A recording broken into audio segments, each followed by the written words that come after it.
Hey there everyone, welcome back to Utility Sports. Extremely excited to continue our trade guide series here now that we are moving further into December, getting even closer every single day to the 2025 NBA trade deadline. Remember, we will be live streaming that entire week, so stay tuned for that as well. And when it comes to the Golden State Warriors specifically, I think they are a very nuanced team for this upcoming trade deadline. There are a bunch of new trade rules that apply to Golden State. There are also a bunch of opportunities for the Warriors to go out and make a real splash as soon as this trade deadline. So I'm very excited for this video. I hope you guys do enjoy. If you do, leave a like and subscribe. Also comment, please. I feel like that helps the algorithm a ton.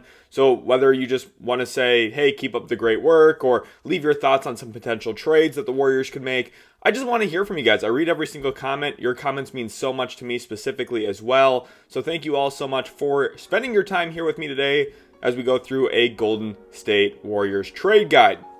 When it comes to a video preview, we're going to first talk about the hard cap. Like I talked about, the Warriors have some intricate rules, intricate details that are very important to pay attention to in terms of the new CBA. We're then going to turn our attention to the draft pick situation, one of the most important things to understand when you discuss trades for any team. Which assets does this team actually have available to them to trade? They do owe one pick. We'll talk about that one in a little bit. We're also going to look at tradable players and some of the contract situations that the Warriors have and why I think they are such a unique, fascinating team from a contract perspective going into February, this trade deadline. We'll look at some potential trade targets. I have two fully fleshed out trades to look at, as well as a few other candidates for players I could see the Warriors going out and trading for. Remember, they already made a move trading for Dennis Schroeder, so Golden State's already been active. That's what makes them such a unique team here for me as well. They already made a pretty important trade, and they might even be more active. We'll talk about that projected activity level toward the end of today's video. So the hard cap, this is such an important situation to talk about. At the time I'm recording this is post the Dennis Schroeder trade. The Warriors have already committed $177.8 million, which is insane. They are hard capped at the first apron due to their 2024 offseason moves, specifically centering around the Klay Thompson move to the Dallas Mavericks via sign and trade. The first apron hard cap now prevents Golden State from surpassing $178.132 million in total salary. So you compare that total salary at the first apron to where they currently sit, and you realize they don't have much room to work. They only have about $330,000, which to a normal person, that's a lot of money, but to these NBA franchises spending upwards of $175 million per season, that is literally nothing. They have very little wiggle room. They have very little flexibility upward. So any trade that the Warriors make is either going to have to be nearly a perfect dollar for dollar match, or they're going to even have to give up more salary than they're taking back in. So that's an intricate little detail that is extremely important to note when it comes to potential Golden State Warriors trades to watch for this trade deadline. Now, as we move into their draft pick situation, the Warriors actually have a relatively clean slate, which is pretty impressive given how good they've been. You know, for a team that's competed at such a high level, obviously the ability to keep their own draft picks stems from signing Kevin Durant instead of having to trade for another superstar. The Warriors have had some things go right for them along the way, with a little bit of luck involved. Of course, you need luck to win NBA championships. The Warriors have had that, but they, for the most part, have been very asset protected. They have been keeping their own picks. They've been kind of avoiding big trades for the most part. Their only big trade was really dumping Jordan Poole. It did cost them that 2030 first round pick to the Wizards, but that has a top 20 protection on it. And I think that's super important to note here too. Because of that top 20 protection, they could technically trade the pick again. They could trade draft rights from pick 1 through 20 to another team. And that's a valuable asset some other teams might view as a real asset to acquire. So Golden State has a lot of flexibility still. Now remember, with the Stepien rule, this does limit their 2029 and 2031 first round picks, so keep that in mind. But they are able to actually trade the 2030 first rounder again if they want to split up the protections in a little bit of a different fashion. They could even trade it 3 times. We've seen a team like New Orleans do that a few years ago as part of the CJ McCollum trade. And when it comes to second round picks, they do have a smaller collection of those now. They traded away 3 in the Dennis Schroeder trade, so they have kind of shaved down their second round draft assets. But with the full cupboard of first-round picks and still some second-round picks to boot. The Warriors do have some real draft pick flexibility when it comes to making and creating mock trades like you're going to see in this video. This is where I get very excited about Golden State and talking about them as a potential trade team at the deadline here. They have so many tradable players and they have such a wide range of contracts. Andrew Wiggins, I think one of the most essential players to talk about here. He's having a pretty solid season for the Warriors this season, averaging over 15 points per game. He's on a 3-year deal worth a little bit under $75 million with a player option in that final year, one that I would be pretty sure he'll opt into. You never know. Obviously, maybe he has a career year a couple of seasons from now and then decides that he's going to test free agency. We'll see.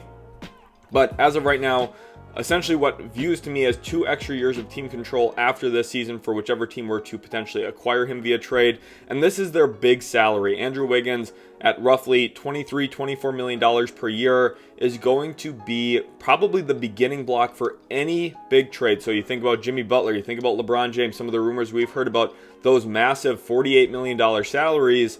This is where Andrew Wiggins making $25-ish million a year becomes really essential to getting to the point to match that money, especially since, remember, the Warriors don't have a lot of flexibility to take in extra money. They need to match almost dollar for dollar. Wiggins would be involved in any big trade like that. Dennis Schroeder, he is technically tradable. The only issue, though, is you cannot use his salary in another trade. You cannot aggregate him with other players. Now, there are workarounds to this. If a team had a trade exception, they could technically break this trade out into multiple pieces and trade him that way. There are options for that around the league, but it's very, very restrictive, very restricted. I don't really think that's very likely. I do think Dennis Schroeder will be with the Warriors past the trade deadline, unless something completely crazy happens, which I don't expect. Schroeder cannot be aggregated with other players in a standard trade between 2 teams, so keep that in mind. Gary Payton II has 1 year left on his deal, so he's in the final season, making a little bit over $9 million. This is, again, another very tradable contract. These expiring contracts are super important. We're going to continue to talk about them later on in this video. Kyle Anderson and Buddy Hield both signed the exact same contract this offseason with Golden State. 3 years, $27.7 million, with the final year of that deal non-guaranteed. So Golden State has some real flexibility here that they can offer in trades. You think about someone taking Kyle Anderson's salary or Buddy Hield's salary. If the final year is not guaranteed, it basically becomes an expiring contract next season, which is very, very, kind of appetizing to other teams. Now, it is partially guaranteed. It's not like it's fully non-guaranteed, but it's not fully guaranteed in that final year. And I think the one thing, Slow-Mo and Buddy Hield are both quality players for Golden State. It's not that the Warriors want to trade all of these guys, but if they do want to bring in a star like all of the reports and rumors are stating right now, contracts like Kyle Anderson, contracts like Buddy Hield might need to be on the move. Now, I would prefer for Golden State to keep Buddy Hield. I think his shooting, his off-ball movement is extremely important for their offense. Obviously, he's had some really awesome moments this year for them. So I would expect Buddy Hield to stay in Golden State, but we'll see. Kevon Looney, 1 year remaining on his deal, so he's in the final season of his contract at a flat $8 million.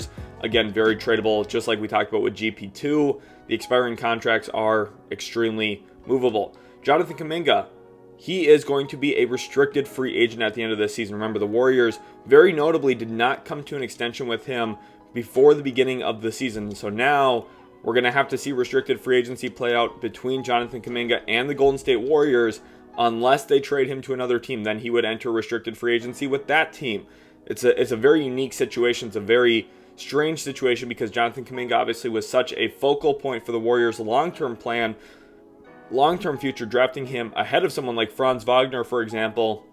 And with that in mind, the Warriors have invested heavily into him, and if they don't keep him, that's a huge loss. But he could also be looked at as a huge trade chip this year because of his age, some of the production he's shown as a young player, and kind of the potential that maybe helps other GMs, other executives envision for his career going forward. And then Brandon Podziemski as well. Remember, notably in reports and rumors this offseason, they were not willing to include him in a trade for anyone like Lauri Markkanen or any other star player. There was rumors about Paul George as well.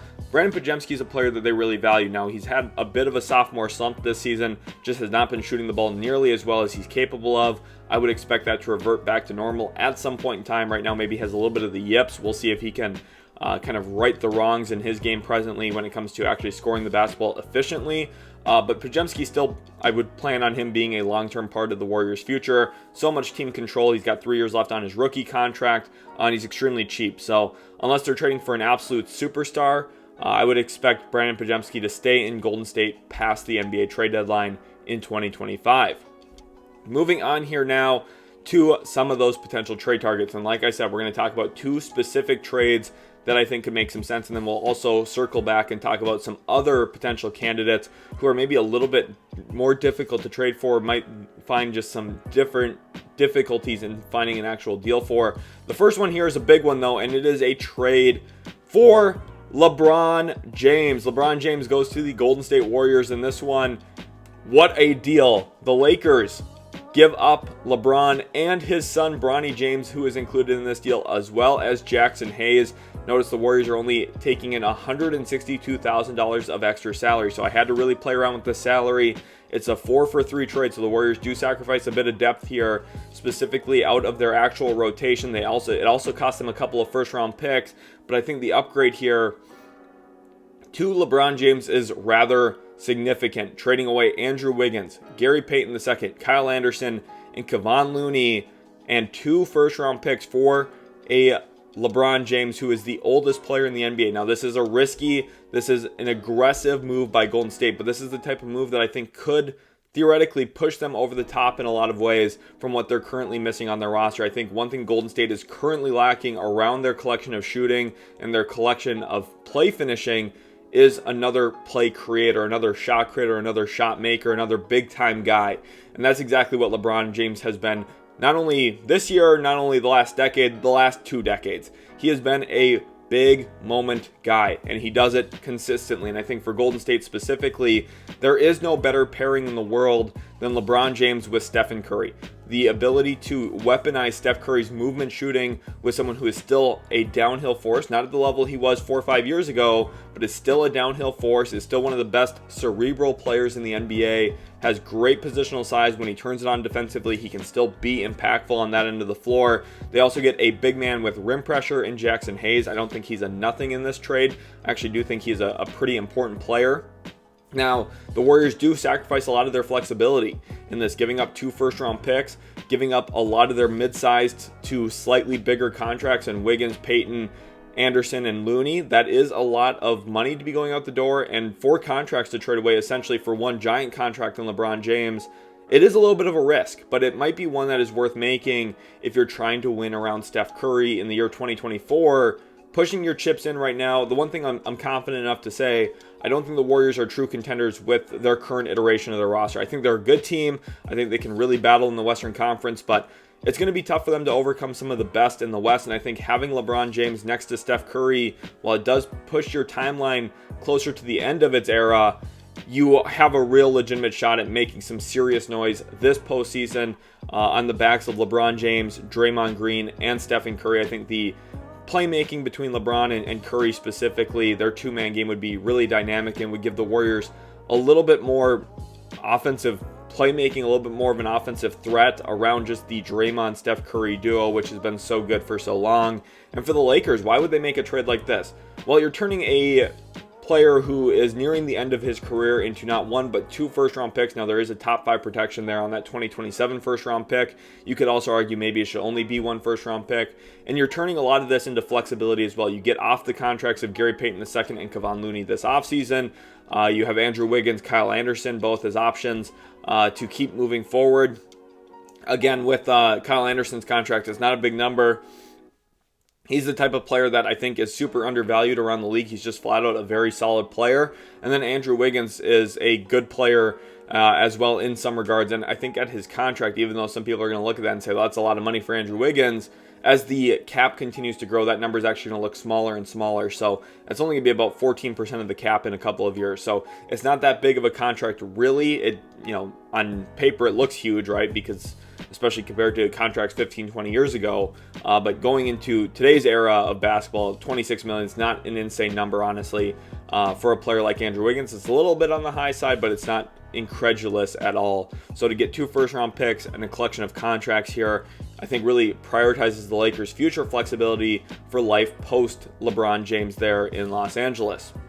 Another big trade here for the Warriors, and this one is for Jimmy Butler. The Miami Heat star reportedly wants out of Miami, and this has been coming to a head for a while now. The Heat and Butler could not agree to an extension in the past. That has now resulted in Jimmy Butler's future being up in air, and I think specifically for a team like Golden State, if they were to go out and get Jimmy Butler, I think bringing in other pieces like Kevin Love, like Alec Burks would go a long way in really solidifying their rotation. Kevin Love gives them another guy who can maybe stretch the floor as a big man. Obviously, one of the better breakout passers in the league, could allow Golden State to get out and transition a little bit more. And then Alec Burks is someone who, Golden State's familiar with. I think that they would welcome him back with open arms. And for Miami, kind of a similar package to what we saw the Lakers getting for LeBron James. Although you're not getting 2 first-round picks, that is part of the name tag price that comes with LeBron James. He just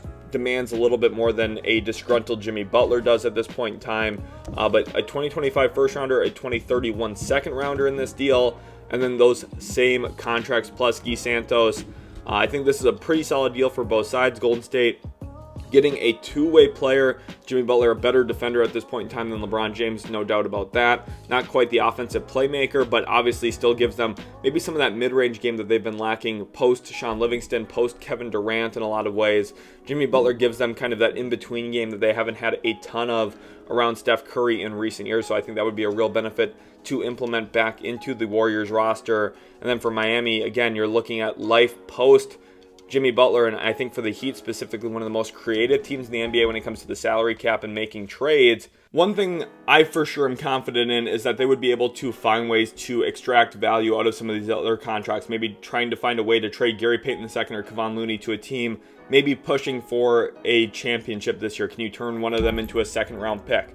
Can you turn around and wait on Andrew Wiggins' contract and then maybe trade him at a later date after his contract becomes either just 1 year remaining or 2 years remaining? And for Kyle Anderson, I think he would just fit in pretty well to the Miami Heat culture. Kyle Anderson's a winning player. He's someone who makes a lot of winning plays, and Spoelstra would be able to get the most out of these guys as well. So it would be a really tremendous opportunity for Miami specifically to kind of reshape their roster quickly, still get a draft asset for Jimmy Butler. You give up a couple of your other veterans in the process as well, as you completely reshift and remake your team on the fly, depending on this Jimmy Butler situation that is ongoing in Miami. We move into some other trade targets that could make some sense for Golden State. There have been a lot of reports and rumors about Golden State's continued interest in Cam Johnson. Now, one report after the Dennis Schroeder trade is stating that Jonathan Kuminga would have to be included in any Cam Johnson trade. And I think for Brooklyn specifically, a team that is prioritizing future flexibility and young talent, that makes a lot of sense. I'm just not sure if Golden State should realistically go about doing that, and that's probably why we haven't seen a trade actually done there between Cam Johnson and the Golden State Warriors with the Brooklyn Nets, because I'm just not sure if Golden State believes punching that, price on the Jonathan Kuminga aspect is worth it for acquiring Cam Johnson. Dorian Finney-Smith could also be another option. Now, we do know the Warriors and Nets have been talking clearly. They made a trade already. They could revisit these talks as we get closer to the trade deadline. Nikola Vucevic. Now, this is a tougher contract to trade for now that DeAnthony Melton has been moved. This is one that would take a few different pieces being involved in a trade. Vucevic has been having a really strong season for the Bulls, specifically shooting the ball well. Golden State hasn't really had a skilled big man like Vucevic for a while, so I think finding a way to bring him in could give them a little bit of a different look to their offense, specifically more post-ups, more post-splits, more off-ball movement out of post-ups would be very beneficial for Golden State. That's part of the reason they found so much success early when Andrew Bogut was first there, for example. Trace Jackson-Davis obviously gives them a little bit of that as well, but Vucevic would be a better post-up scoring option than they presently have on their roster as well. Jakob Poeltl or Kelly Olynyk both make a little bit of sense for Toronto, from Toronto. Jakob Poeltl making a little bit less than Vucevic, a little bit more of an acquirable contract. Now, he is probably valued around the league a little bit heavier too, so it might cost you more premium draft capital to get than it would for Nikola Vucevic at this point in time. Kelly Olynyk also just makes some sense as a floor spacer. Could play him alongside Draymond Green pretty comfortably, still add size to your front court without jeopardizing your spacing or anything like that. Steve Kerr and the Warriors have always done a good job making non-shooters, non-spacers work pretty well in the half-court offense. Obviously, a lot of that is a byproduct of having the best shooter ever on your team to begin with. So, and he moves off screen so well. So Steph Curry, mitigates a lot of that a lot of the problems that arise from that anyway. But I just do think Jakob Poeltl or Kelly Olynyk could both make some sense. Isaiah Stewart may be another option if Detroit were to enter sell mode. Now, I don't think he's going to be readily available, so I think the most realistic options on this list really stem from the Nets options or the Raptors options, just because I think that Vucevic contract is going to be kind of difficult for Golden State to find a deal that makes sense now without DeAnthony Melton's contract to trade away. The projected activity level, and when you have this guy right here, Stephen Curry, the Warriors owe it to him to try and compete, and I think that's really the basis of this entire video, the basis of my entire point throughout this. With them exploring big trades, with them sacrificing some of their future, with them jeopardizing some of their draft assets, with them pushing away some of the contracts that are really providing a lot of flexibility to them, while yes, it is a big gamble, it is a big risk, you're trying to win championship number 5 for this guy. And if you can do that, if you can walk away with an extra championship, it's all worth it. So I think that's the big question right now for Golden State. How much will they push their chips in? Will they really try to contend this year with Steph Curry? Their team's good right now. I could see them just sitting and being patient with the roster that they have, although I do think it would be a real potential opportunity lost if they don't try to maybe make one more big bet on Steph Curry, who is the best player in their franchise's history, and you want to try and compete with him. The Warriors tried to split the timelines, try and win now while also being good later with the Kuminga Wiseman picks. It didn't pan out extremely well. The Warriors, if they want to win, they might have to make that big trade for either a Jimmy Butler or LeBron James or some of those other veteran caliber players we talked about. Really hope you guys did enjoy today's video. If you did, make sure to leave a like and subscribe for more future content. Thanks again so much. Comment something down below about the Golden State Warriors like I said earlier, and we'll catch you in the very next Utility Sports video.